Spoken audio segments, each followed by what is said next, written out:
श्री राम जय राम जय जय राम। श्री राम जय राम जय जय राम। श्री राम जय राम जय जय राम। श्री राम जय राम जय जय राम। श्री राम जय राम जय जय राम। श्री राम जय राम जय जय राम। श्री राम जय राम जय जय राम।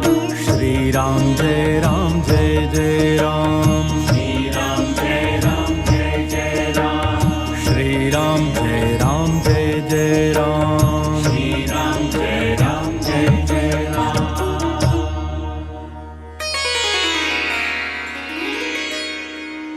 श्री सीतारामचंद्राभ्याम नमः। श्रीमद् वाल्मीकि रामायणम अयोध्याकांडम दशाधिक-शततमः सर्गः। वशिष्ठ जी का सृष्टि परंपरा के साथ इक्ष्वाकु कुल की परंपरा बताकर ज्येष्ठ के ही राज्याभिषेक का औचित्य सिद्ध करना और श्री राम से राज्य ग्रहण करने के लिए कहना। इस पावन प्रसंग को भाव और श्रद्धा से श्रवण कीजिए। जय सिया राम।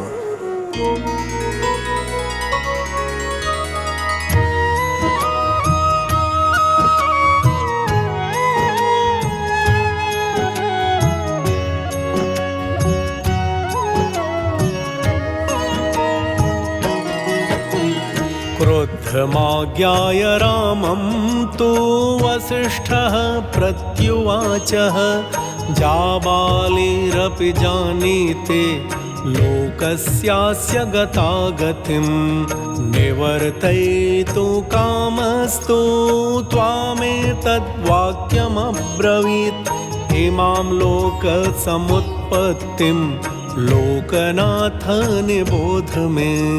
सर्वं सलिलमेवासीत् पृथ्वी तत्र निर्मिता ततः सम्भवद्ब्रह्मा स्वयंभूर्दैवतैः सह सवराहस्ततो भूत्वा प्रोज्जहार वसुन्धराम् असृजच्च जगत्सर्वं सह पुत्रैः कृतात्मभिः। प्रभु प्रेमियों, श्री रामचंद्र जी को रुष्ट जानकर महर्षि वशिष्ठ ने उनसे कहा, रघुनंदन, महर्षि जाबाल भी यह जानते हैं कि इस लोक के प्राणियों का परलोक में जाना और आना होता रहता है, अतः ये नास्तिक नहीं है। हे जगदीश्वर, इस समय तुम्हें लौटाने की इच्छा से ही इन्होंने यह नास्तिकतापूर्ण बात कही थी। तुम मुझसे इस लोक की उत्पत्ति का वृत्तांत सुनो। सृष्टि के प्रारंभ काल में सब कुछ जलमय ही था। उस जल के भीतर ही पृथ्वी का निर्माण हुआ। तदनंतर देवताओं के साथ स्वयंभू ब्रह्मा प्रकट हुए। इसके बाद उन भगवान विष्णु स्वरूप ब्रह्मा ने ही वराह रूप से प्रकट होकर जल के भीतर से इस पृथ्वी को निकाला और अपने कृतात्मा पुत्रों के साथ इस संपूर्ण जगत की सृष्टि की।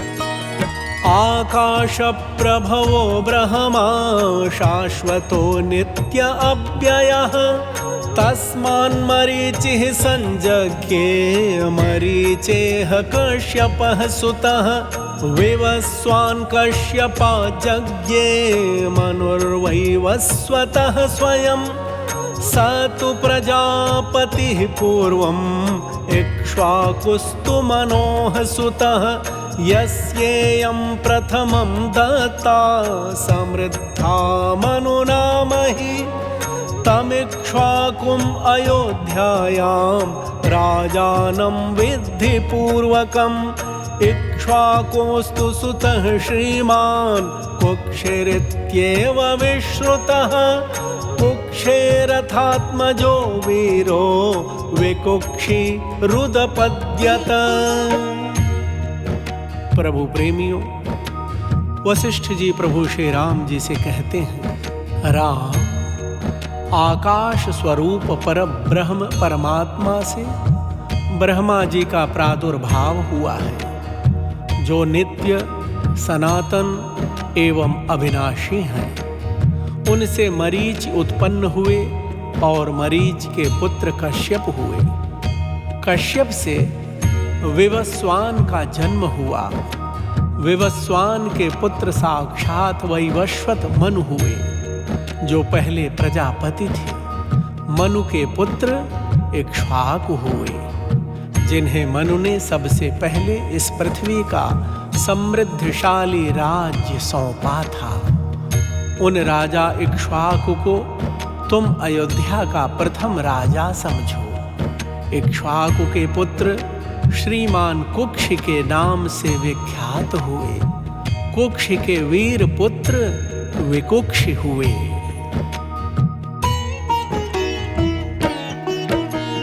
विकुक्षेस्तु महातेजाः बाणः पुत्रः प्रतापवान् बाणस्य च महाबाहुः अनरण्यो महातपाः नानावृष्टिर्बभूवास्मिन् न दुर्भिक्षः सतां वरे अनरण्ये महाराजे तस्करो वापि कश्चन अनरण्यान् महाराज पृथुराजा बभूवः तस्मात् पृथोर्महातेजाः त्रिशङ्कुरुदपद्यत स सत्यवचनाद्वीरः सशरीरो दिवं गतः त्रिशङ्कोर्भवत्सूनुः धुन्धुमारो महायशाः।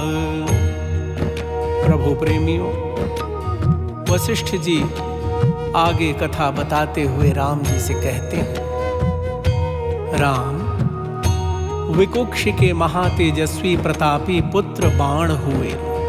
बाण के महाबाहु पुत्र अनरण्य हुए, जो बड़े भारी तपस्वी थे। सत्पुरुषों में श्रेष्ठ महाराज अनरण्य के राज्य में कभी अनावृष्टि नहीं हुई, अकाल नहीं पड़ा और कोई चोर भी उत्पन्न नहीं हुआ।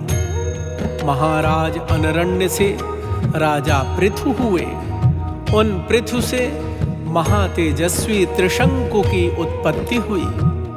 वे वीर त्रिशंकु विश्वामित्र के सत्य वचन के प्रभाव से सदेह स्वर्गलोक को चले गए थे। त्रिशंकु के महायशस्वी धुंधुमार हुए।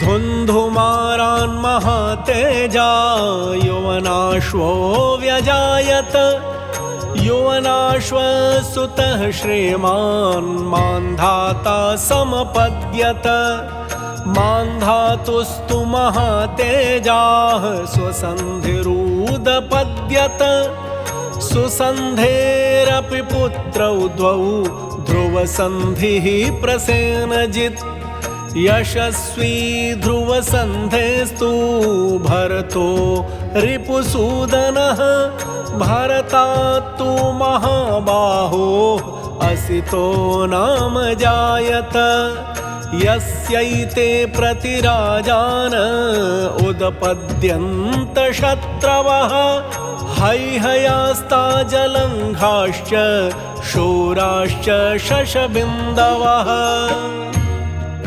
प्रभु प्रेमियों, कथा को आगे बढ़ाते हुए वशिष्ठ जी कहते हैं प्रभु श्री राम जी से, राम, धुंधुमार से महातेजस्वी युवनाश्व का जन्म हुआ। युवनाश्व के पुत्र श्रीमान मांधाता हुए। मांधाता के महान तेजस्वी पुत्र सुसंधि हुए। सुसंधि के 2 पुत्र हुए, ध्रुवसंधि और प्रसेनजित। ध्रुवसंधि के यशस्वी पुत्र शत्रुसूदन भरत थे। महाबाहु भरत से असित नामक पुत्र उत्पन्न हुआ, जिसके शत्रुभूत प्रतिपक्षी राजा ये है ताल जंघ और शूर शशबिंदु उत्पन्न हुए थे।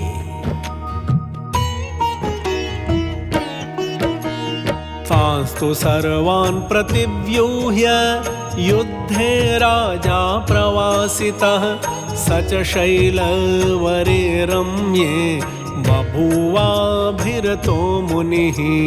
द्वे चास्य भार्ये गर्भिण्यौ बभूव तुरति श्रुतिः। तत्र चैका महाभागा भार्गवं देववर्चसं ववन्दे पद्मपत्राक्षी काङ्क्षिणी पुत्रमुत्तमम्।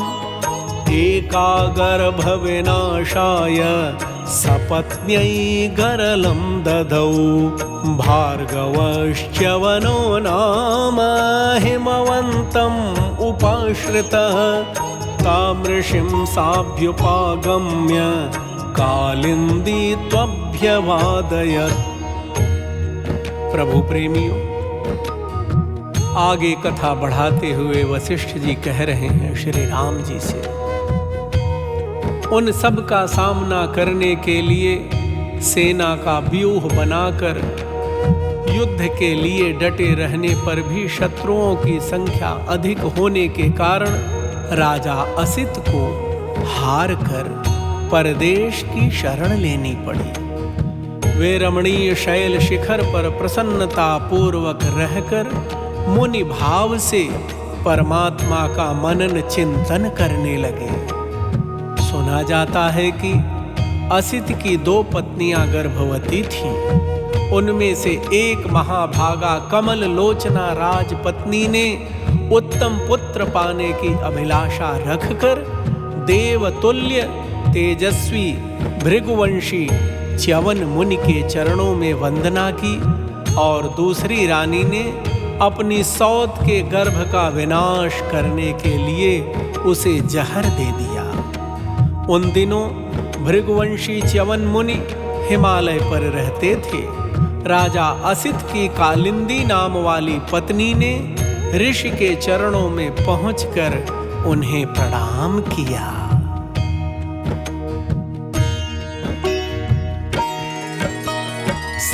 सतामभ्यवदत् प्रीतो वरिप्सुं पुत्र जन्मनि। पुत्रस्ते भविता देवी महात्मा लोकविश्रुतः। धार्मिकश्च सुभीमश्च वंशकर्तारिसूदनः।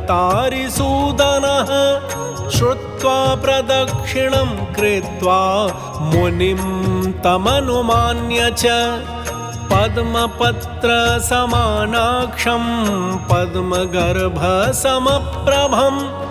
ततः सा गृहमागम्य पत्नी पुत्रमजायत। सपत्न्या तु गरस्तस्यै दत्तो गर्भजिघांसया।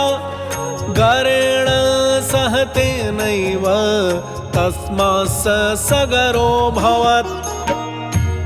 प्रभु प्रेमियों, वशिष्ठ जी कहते हैं राम जी से, राम, मुनि ने प्रसन्न होकर पुत्र की उत्पत्ति के लिए वरदान चाहने वाली रानी से इस प्रकार कहा, देवी, तुम्हें एक महामनस्वी लोक विख्यात पुत्र प्राप्त होगा, जो धर्मात्मा, शत्रुओं के लिए अत्यंत भयंकर, अपने वंश को चलाने वाला और शत्रुओं का संहार करने वाला होगा।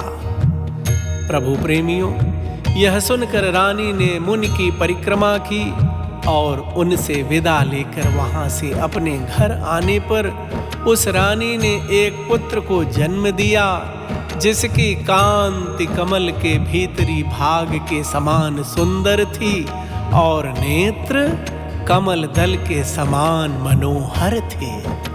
सौत ने उसके गर्भ को नष्ट करने के लिए जो गर अर्थात विष दिया था, उस गर के साथ ही वह बालक प्रकट हुआ, इसलिए सगर नाम से प्रसिद्ध हुआ।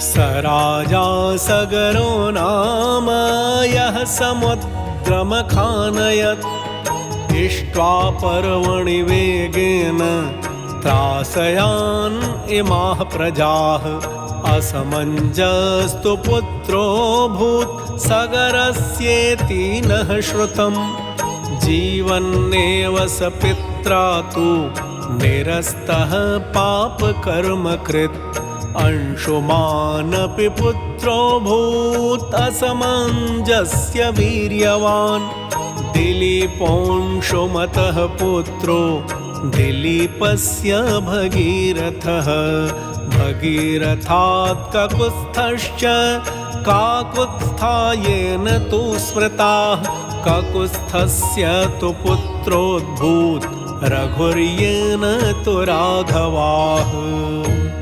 प्रभु प्रेमियों, वशिष्ठ जी आगे की कथा में कहते हैं राम जी से, राजा सगर वे ही हैं जिन्होंने पर्व के दिन यज्ञ की दीक्षा ग्रहण करके खुदाई के वेग से इन समस्त प्रजाओं को भयभीत करते हुए अपने पुत्रों द्वारा समुद्र को खुदवाया था।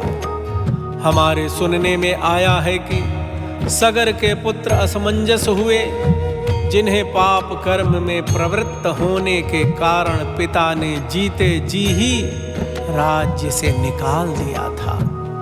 असमंजस के पुत्र अंशुमान हुए, जो बड़े पराक्रमी थे। अंशुमान के दिलीप और दिलीप के पुत्र भगीरथ हुए। भगीरथ से ककुत्स का जन्म हुआ, जिनसे उनके वंश वाले काकुत्स कहलाते हैं। ककुत्स के पुत्र रघु हुए, जिनसे उस वंश के लोग राघव कहलाए। रघोस्तु पुत्रस्तेजस्वी प्रवृद्धः पुरुषादकः कल्माषपादः सौदास इत्येवं प्रथितो भुवि। कल्माषपादपुत्रो भूच्छङ्खणस्त्विति नः श्रुतम् यस्तु तद्वीर्यमासाद्य सह सैन्यो व्यनीनशत्। शङ्खणस्य तु पुत्रो भूच्छूरः श्रीमान् सुदर्शनः। सुदर्शनस्याग्निवर्ण अग्निवर्णस्य शीघ्रगः। शीघ्रगस्य मरुः पुत्रो मरोः पुत्रः प्रशुश्रुवः। प्रशुश्रुवस्य पुत्रो भूत् अम्बरीशो महामतिः। प्रभु प्रेमियों, वशिष्ठ जी प्रभु श्री राम को आगे की कथा सुनाते हुए कहते हैं, राम रघु के तेजस्वी पुत्र कल्माषपाद हुए, जो बड़े होने पर शापवश कुछ वर्षों के लिए नरभक्षी राक्षस हो गए थे। वे इस पृथ्वी पर सौदास नाम से विख्यात थे। कल्माषपाद के पुत्र शंखण हुए। यह हमारे सुनने में आया है, जो युद्ध में सुप्रसिद्ध पराक्रम प्राप्त करके भी सेना सहित नष्ट हो गए थे। शंखण के शूरवीर पुत्र श्रीमान सुदर्शन हुए। सुदर्शन के पुत्र अग्निवर्ण और अग्निवर्ण के पुत्र शीघ्रग थे। शीघ्रग के पुत्र मरु, मरु के पुत्र प्रशुश्रुव तथा प्रशुश्रुव के महाबुद्धिमान पुत्र अम्बरीश हुए। अम्बरीषस्य पुत्रो भून्नहुषः सत्यविक्रमः नहुषस्य च नाभागः पुत्रः परमधार्मिकः अजश्च सुव्रतश्चैव नाभागस्य सुतावुभौ अजस्य चैव धर्मात्मा राजा दशरथः सुतः तस्य ज्येष्ठोऽसि दायादो राम इत्यभिविश्रुतः तद्गृहाण स्वकं राज्यम् अवेक्षस्व जगन्नृप इक्ष्वाकूणां हि सर्वेषां राजा भवति पूर्वजः पूर्वजेनावरः पुत्रो ज्येष्ठो राजाभिषिच्यते। भक्तजनों, प्रभु श्री राम जी को उन्हीं के वंश की परंपरागत वंशावली समझाते हुए गुरु वशिष्ठ जी कहते हैं, राम अम्बरीश के पुत्र सत्य पराक्रमी नहुष थे। नहुष के पुत्र नाभाग हुए जो बड़े धर्मात्मा थे। नाभाग के 2 पुत्र हुए, अज और सुव्रत। अज के धर्मात्मा पुत्र राजा दशरथ थे और दशरथ के ज्येष्ठ पुत्र तुम हो, जिसकी श्री राम के नाम से प्रसिद्धि है। हे नरेश्वर, यह अयोध्या का राज्य तुम्हारा है, इसे ग्रहण करो और इसकी देखभाल करते रहो। समस्त इक्ष्वाकु वंशियों के यहाँ ज्येष्ठ पुत्र ही राजा होता आया है। ज्येष्ठ के होते हुए छोटा पुत्र राजा नहीं होता है। ज्येष्ठ पुत्र का ही राजा के पद पर अभिषेक होता है।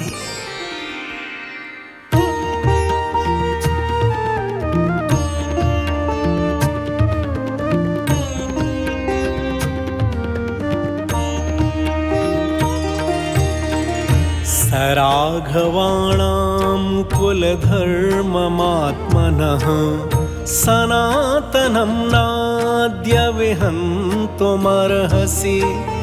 प्रभूतरत्नाम् अनुषाधिमेदिनीं प्रभूतराष्ट्रां पितृवन्महायशः। भक्तजनों, वशिष्ठ जी कह रहे हैं, हे महायशस्वी श्री राम, रघुवंशियों का जो अपना सनातन कुल धर्म है उसको आज तुम नष्ट न करो।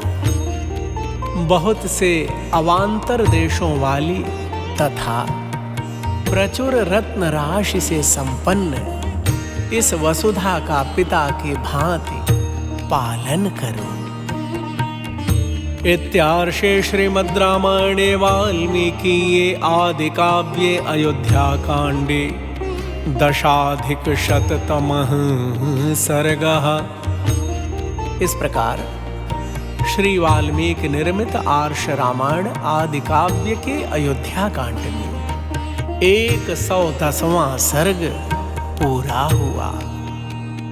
भगवान श्री सीताराम सरकार चित्रकूट में रहकर आप सभी धर्मानुरागियों का, सभी भक्तों का सदा सर्वदा मंगल शासन करें। आप सभी प्रभु प्रेमियों को प्रेम प्रकाश दुबे का सादर जय सिया राम। श्री राम जय राम जय जय राम। श्री राम जय राम जय जय राम। श्री राम जय राम जय जय राम। श्री राम जय राम जय जय राम। श्री राम जय राम जय जय राम। श्री राम जय राम जय जय राम। श्री राम जय राम जय जय राम। श्री राम जय राम जय जय राम। श्री राम जय राम जय जय राम।